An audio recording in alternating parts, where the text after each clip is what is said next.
Shabbat Shalom a los hermanos de YouTube que nos vayan a ver. Bienvenidos sean todos. Vamos hoy a continuar con el estudio de nuestra Haftará, que se encuentra para muy bien en el profeta Jeremías, como puede ser llamada la continuación de la anterior. Así que vamos a tener un empalme bien interesante de todo este texto que toca hoy desde el 2, versículo 4 hasta el final, el 48. Y luego tiene una sección desprendida que tiene dos terminaciones, una Ashkenazi y una Sefaradi.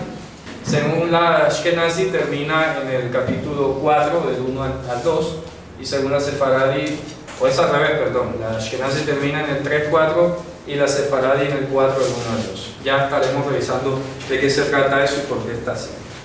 Muy bien, entonces ya como hemos hecho el contexto debido histórico sobre el profeta Jeremías, no vamos sino a recordar la época en la que él está. Este mensaje está dirigido a la primera parte del ministerio del profeta, que lo podemos ubicar en el 3.6, por ejemplo.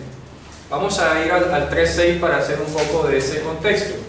Él está diciendo: y dijo Hashem a mí en días de Yoshiyahu.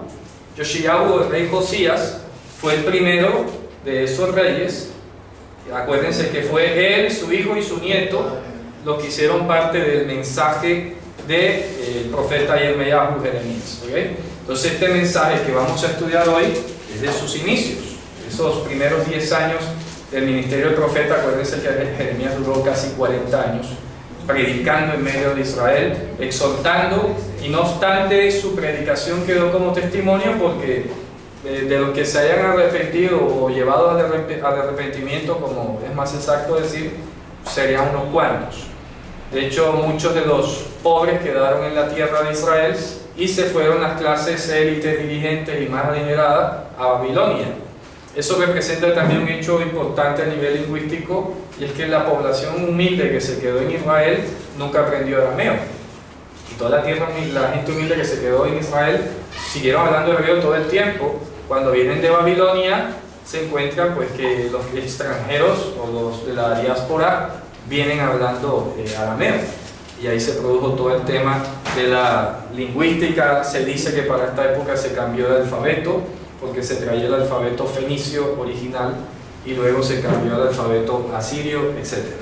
Entonces estamos hablando aquí del siglo VI, ya rayando para el quinto, la época del profeta Jeremías, y empieza, vamos a hacer el empalme con lo que habíamos hablado en la clase anterior. El Shabbat anterior habíamos visto que la última parte de la Haftará anunciaba cómo Dios iba a recordar para después del castigo esa piedad que él había tenido con Israel en el desierto.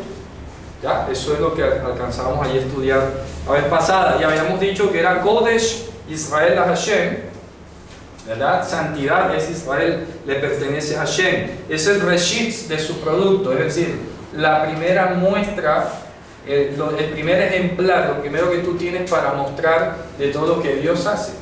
En este caso habíamos dicho que el reshit era la muestra que Hashem iba a traer de lo que pudiera ser el resto de la cosecha, el primer producto de su obra, de su actuación. Entonces la Haftará de hoy empieza en el 4, después de anunciar. Fíjense ustedes que es importante ir notando ese ir y ese venir.